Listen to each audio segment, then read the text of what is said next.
Hello students, मैं इंद्र कुमार जोनवाल। आज हम कक्षा 8 का बेटा वीडियो नंबर 4 देखेंगे, पार्ट नंबर 3 से संश्लेषित रेशे एवं प्लास्टिक से। ठीक है, हमने विगत वीडियो में कुछ पढ़ लिया था पॉलिएस्टर और एक्रिलिक के बारे में। ठीक है, तो बेटा देखो, एक और चीज़ है कि मैंने पिछली वीडियो में जो आपको थोड़ा बहुत कराया था उसमें रिपीट कर रहा हूँ कि पॉलिएस्टर मैंने दो प्रकार के आपको उदाहरण दिए थे। पॉलिएस्टर के दो उदाहरण दिए थे। कौन कौन से दिए थे हमने? एक तो दिया था टेरिलीन का, कि टेरिलीन भी एक प्रकार का क्या है, पॉलिएस्टर है। और एक दिया था हमने पैट का। किसका दिया था? पैट का। ठीक है, ये दो क्या है हमारे पास में? पॉलिएस्टर हैं। क्या है? पॉलिएस्टर हैं। ठीक है, पॉलिएस्टर के कपड़े में सिलवटें नहीं पड़ती और इसकी चमक वैसी की वैसी रखती है और जल्दी से जल्दी ये क्या हो जाता है, सूख जाता है। अब आपसे कोई पूछ ले कि पॉलिएस्टर जो संश्लेषित रेशा है, पॉलिएस्टर क्या है बेटा? एक तरह से संश्लेषित रेशा है। पॉलिएस्टर एक संश्लेषित रेशा है। पहला रेशा हमने रेयॉन पढ़ा, दूसरा नायलॉन पढ़ा, तीसरा पॉलिएस्टर पढ़ा था। पॉलिएस्टर क्या होता है? हमारे पास में एक प्रकार का संश्लेषित रेशा होता है जिसमें सिलवटें नहीं पड़ती और चमक वैसी की वैसी रहती है। पॉलिएस्टर के दो उदाहरण बताओगे तो आपसे कोई पूछ सकता है, तो आपको बोल देना है टेरिलीन बोल देना है, और दूसरा क्या बोल देना है? पैट बोल देना है। अब आपसे कोई पूछेगा पैट की पूरा नाम क्या है, तो आपको बोलना है पैट का पूरा नाम पॉली एथिलीन टर्थेलेट। ये इसका पूरा नाम बेटा। क्या नाम है इसका? पेट का पूरा नाम पॉली एथिलीन टर्थेलेट। तो पेट जो एक तरह का पॉलिएस्टर है, इसका पूरा नाम है पॉली एथिलीन टर्थेलेट। पॉली एथिलीन क्या नाम है इसका? टर्थेलेट। और ये जो पेट है ये काम क्या आता है हमारे पास में? इसका उपयोग भी मैंने आपको बताया था कि ये हमारे पास में बोतल बनाने के लिए काम आ सकता है, ये बर्तन बनाने के लिए काम आ सकता है, ये तार बनाने के लिए काम आ सकता है, ये फिल्म उद्योग में भी काम आता है। ठीक है, तो ये हमारे पास में पैट के क्या हैं, उपयोग है बेटा। ठीक है, तो ये आप लोगों को समझ में आया होगा। अब बात आती है कि ये एस्टर क्या होते हैं। क्या एस्टर क्या होते हैं? तो देखो बेटा, पॉलिएस्टर हमारे पास में आप लोगों को दिमाग में रखना है कि पॉलिएस्टर दो शब्दों से मिलकर बना होता है। पॉलिएस्टर कितने शब्दों से मिलकर बना होता है? दो शब्दों से मिलकर बना होता है। कौन कौन से दो शब्द हैं पॉलिएस्टर के? पहला है हमारे पास में पॉली, और दूसरा क्या है? एस्टर। पॉली प्लस एस्टर, ये दो शब्दों से मिलकर बना होता है। पॉली प्लस एस्टर दो शब्दों से मिलकर बना होता है। और यहाँ पे क्या होता है, जैसे मैंने बोला कि पॉलीमर, क्या बोला था? पॉलीमर, यही बोला था मैंने। और पॉलीमर का मतलब बताया था कि पॉली का मतलब होता है बहुत या अनेक, यही बोला था, बहुत या अनेक। तो मतलब यहाँ पे भी सिंपल सी बात है कि पॉली का मतलब बहुत या अनेक, मतलब छोटी छोटी कड़ियों से उदाहरण है। छोटी छोटी कड़ियों का मतलब है कि बहुत सारी छोटी छोटी क्या होती हैं, कड़ियाँ। और एस्टर हमारे पास में एक तरह का क्या होता है, रसायन होता है। एस्टर क्या होता है हमारे पास में? एक प्रकार का रसायन। एस्टर एक प्रकार का क्या है, रसायन है। मतलब एस्टर एक प्रकार का केमिकल होता है। क्या होता है? केमिकल होता है। तो आप लोगों को क्या ध्यान रखना है कि पॉलिएस्टर दो शब्दों से मिलकर बना है, और दो शब्द कौन कौन से हैं? Poly plus ester. पॉली का मतलब होता है अनेक। पॉली का मतलब क्या होता है? अनेक या बहुत सारी। एस्टर क्या है? एक प्रकार का रसायन है। एस्टर एक प्रकार का क्या बेटा? रसायन है। ठीक है, ये आपको समझ में आया कि एस्टर रसायन मतलब एक तरह का केमिकल है। ठीक है, अब आप लोगों को दिमाग में दो चीज़ें आ रही होंगी कि एस्टर एक प्रकार का रसायन है, लेकिन ये काम क्या आता है? तो हमारे पास में एस्टर है जो काम क्या आता है वो देखो। एस्टर हमारे पास में एक तरह का प्राकृतिक रसायन होता है। क्या होता है? प्राकृतिक रसायन, मतलब नेचुरल केमिकल होता है, प्राकृतिक रसायन होता है। जो हमारे पास में जो फल होते हैं ना, फल होते हैं, इनको गंध प्रदान करता है। क्या प्रदान करता है? गंध प्रदान करता है। जैसे अपने पास में फल हो गए, फूल हो गए, तो इनके अंदर गंध मतलब इनकी सुगंध तैयार करता है कि हम सूंघने पे हमको पता चलता है कि ये वाला फूल इसका है, ये वाला फल इसका है। तो आप लोगों को दिमाग में क्या रखना है कि हमारे पास जो फल और फूल होते हैं इनके अंदर एस्टर एक रसायन होता है और ये क्या प्रदान करता है, इसके अंदर गंध प्रदान करता है। क्या करता है बेटा, गंध प्रदान करता है। एस्टर एक प्रकार का रसायन है और वो क्या करता है, इसके अंदर गंध प्रदान करता है। ठीक है, ये आप लोगों को समझ में आ गया होगा। ठीक है, अब देखो हमारे पास में पॉलीएस्टर से, ये जो पॉलीएस्टर मैंने यूज किया है ना, पॉलीएस्टर ये यूज किया है, इससे दो प्रकार के कपड़े बनते हैं हमारे पास में। कौन कौन से बनते हैं, एक बनता है पॉलीकॉट। कौन सा बनता है बेटा, पॉलीकॉट। पहला बनता है पॉलीकॉट और दूसरा बनता है पॉलीवूल। पॉलीकॉट और पॉलीवूल, पॉलीकॉट और पॉलीवूल। पॉलीएस्टर से दो प्रकार के कपड़े तैयार होते हैं, पॉलीवॉल और पॉलीवूल और पॉलीकॉट। अब यहाँ से पॉलीकॉट से क्या क्या तात्पर्य है, पॉली का मतलब क्या है, तो पॉली का मतलब तो बहुत या अनेक, और कॉट का मतलब होता है कॉटन।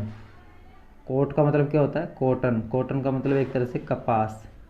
ठीक है, तो मतलब इसमें क्या होता है, पॉलीकॉट एक कपड़ा होता है। पॉलीकॉट कपड़े में क्या होता है, हमारे पास में जो कपास या कॉटन का एक तरह का कपड़ा होता है, कपास या कॉटन का क्या होता है, कपड़ा होता है। इसी तरीके से ये पॉलीवूल है, तो पॉली का मतलब समझ में आ गया होगा, वूल का मतलब होता है ऊन। तो मतलब सिंपल सी बात है कि पॉलीवूल का कपड़ा किससे बना होता है, ऊन से बना होता है। हम जो स्वेटर यूज करते हैं ना, स्वेटर, शॉल, कंबल, ये सारे के सारे हैं, ये किससे बनते हैं, पॉलीवूल से बनते हैं। ठीक है, तो पॉलीएस्टर से बनने वाले दो कपड़ों के नाम क्या क्या बताओगे आप, पॉलीएस्टर से बनने वाले दो कपड़ों के नाम बता दोगे आप, पॉलीकॉट और पॉलीवूल। कौन कौन से, पॉलीकॉट और पॉलीवूल। अब पॉलीकॉट के नाम से ही हमको पता चल रहा है पॉली प्लस कॉट। पॉली मतलब बहुत सारे, कॉट मतलब कॉटन, कॉटन का मतलब कपास का कपड़ा। ठीक है, पॉलीवूल, वूल का मतलब होता है वूलन, वूल वाले कपड़े पहनते हैं ना, वूलन वाले कपड़े, तो वूलन का मतलब होता है ऊन से बने हुए कपड़े। ठीक है ना, तो हमारे पास में पॉलीएस्टर से बने हुए दो कपड़े हैं, पॉलीकॉट और पॉलीवूल। और जो पॉलीवूल वाले कपड़े होते हैं, मतलब ऊन से बने हुए कपड़े होते हैं, वो कौन कौन से होते हैं हमारे पास में, जो सर्दियों में पहनने वाले स्वेटर, शॉल और कंबल। इसके उदाहरण, तो आपसे कोई पूछ सकता है कि स्वेटर, शॉल और कंबल कौन से कपड़े से तैयार होते हैं, तो आपको बोल देना है कि पॉलीवूल से तैयार होते हैं। किससे तैयार होते हैं, पॉलीवूल से। और फिर आपको फिर घुमा दे कि पॉलीवूल किससे तैयार होता है, तो आपको पॉलीवूल पॉलीएस्टर से तैयार होता है। किससे तैयार होता है, पॉलीएस्टर। तो आप इसको एक बार नोट कीजिए, फिर हम आगे पढ़ेंगे।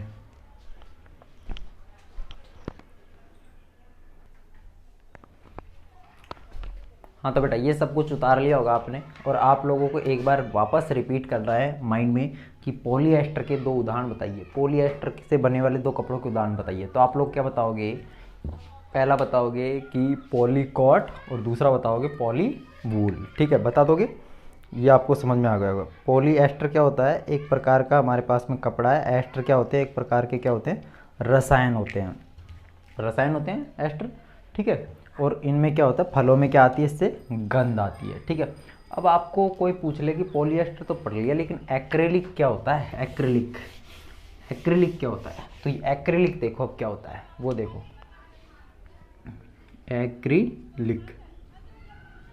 एक्रेलिक क्या होता है, ये आपसे कोई पूछ लेगा तो आप इसका जवाब नहीं दे पाओगे ना।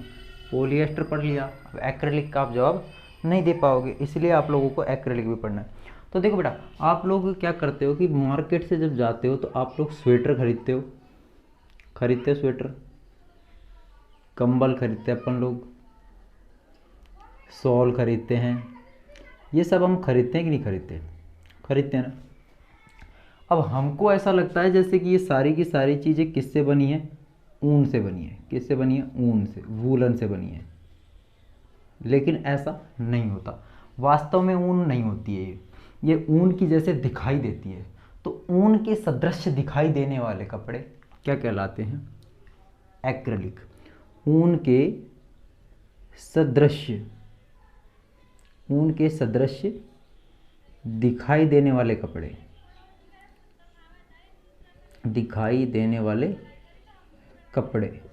क्या कहलाते हैं, एक्रिलिक कहलाते हैं। तो आप लोगों को दिमाग में क्या रखना है कि ऊन की जैसे दिखाई देने वाले कपड़े क्या होते हैं, एक्रेलिक होते हैं। क्या होते हैं, एक्रेलिक होते हैं। ठीक है, तो पॉलीएस्टर और एक्रेलिक समझ में आ गया।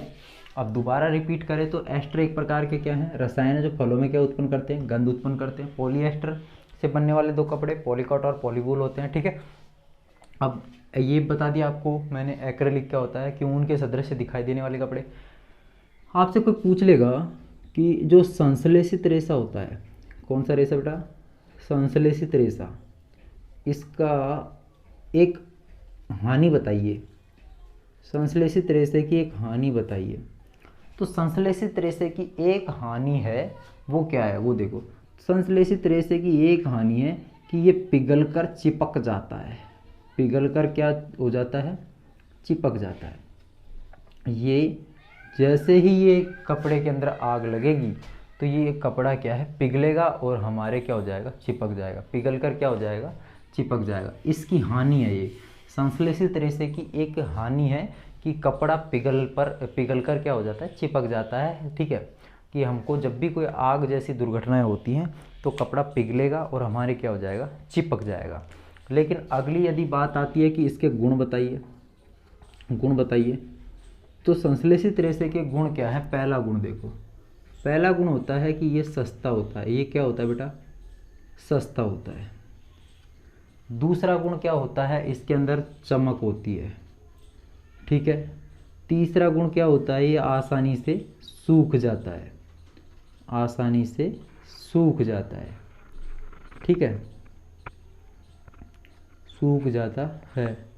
चौथा गुण क्या है इसके अंदर बेटा, कपड़े के अंदर, ये शरीर के गर्मी में चिपकता नहीं है। ऐसे लिख दो, गर्मी में कम चिपकता है। ठीक है, तो ये सब के सब इसके क्या हैं, गुण। मतलब गुण तो संश्लेषित रेशे के बहुत हैं, लेकिन इसकी हानियाँ क्या हैं, कम हैं। ठीक है, हानि में एक ही याद रखना है कि जब भी कोई आपदाजनक या इमरजेंसी या आग लग जाती है तो कपड़ा पिघलकर और हमारे शरीर के क्या हो जाता है, चिपक जाता है। शरीर के क्या हो जाता है, चिपक जाता है। ये आप लोग रख लोगे। अब अगला जो टॉपिक है हम पढ़ेंगे वो पेट्रो रसायन के बारे में पढ़ेंगे। क्या पढ़ेंगे, पेट्रो रसायन के। एक और चीज़ है बेटा, हम इसको किचन में और प्रयोगशालाओं में संश्लेषित रेशे से बने हुए कपड़े नहीं पहनते, क्योंकि ये क्या है, आग पकड़ लेते हैं। प्रयोगशाला और रसोई घरों में इनसे संश्लेषित रेशों से बने हुए कपड़े क्यों नहीं पहनते, उसका एक ही कारण है कि ये आग पकड़ लेते हैं। ठीक है, इसलिए नहीं पहनते। अब हम पढ़ेंगे पेट्रो रसायन। तो पेट्रो रसायन पढ़ने से पहले इसको उतारो एक बार।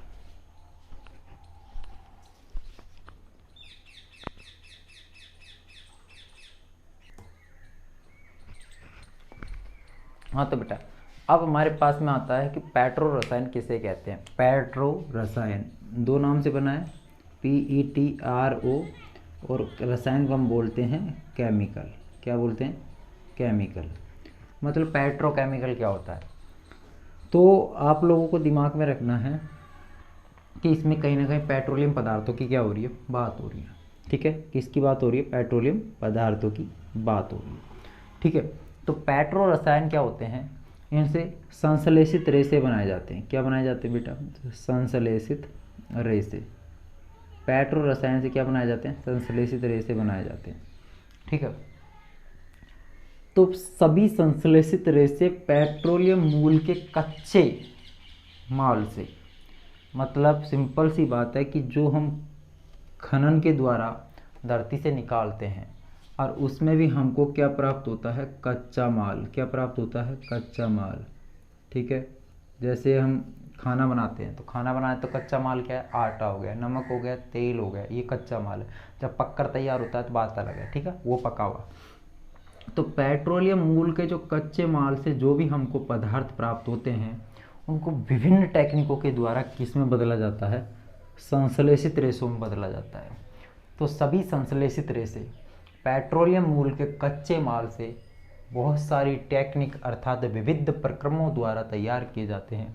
क्या कहलाते हैं, पेट्रो रसायन कहलाते हैं। Again I will repeat you, क्या कि सभी संश्लेषित रेशे पेट्रोलियम मूल के कच्चे माल से विभिन्न प्रक्रमों द्वारा क्या है, प्राप्त किए जाते हैं। क्या कहलाते हैं, पेट्रो रसायन। कि मतलब पेट्रोल का जो कच्चा माल है उससे संश्लेषित तरह से क्या है तैयार किए जाते हैं विज्ञान की नई नई विधियों द्वारा। बेटा वीडियो को आगे नहीं ले जाऊंगा क्योंकि इसमें अगला जो आएगा हमारे पास में वो आएगा प्लास्टिक, और प्लास्टिक पढ़ने के बाद में पाठ हो जाएगा पूरा ख़त्म।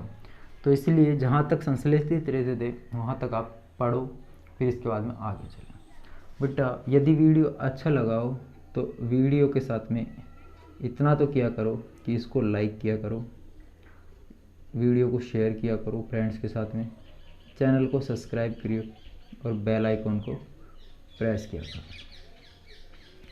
यदि होम ट्यूशन रिक्वायर्ड है तो आप लोगों को होम ट्यूशन के लिए मेरे ये नंबर रहे, इस नंबर पे आप कॉल कर दीजिएगा प्लीज़, ठीक है।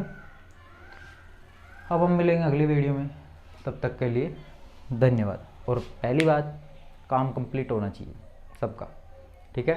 अब मिलेंगे अगली वीडियो में, तब तक के लिए धन्यवाद।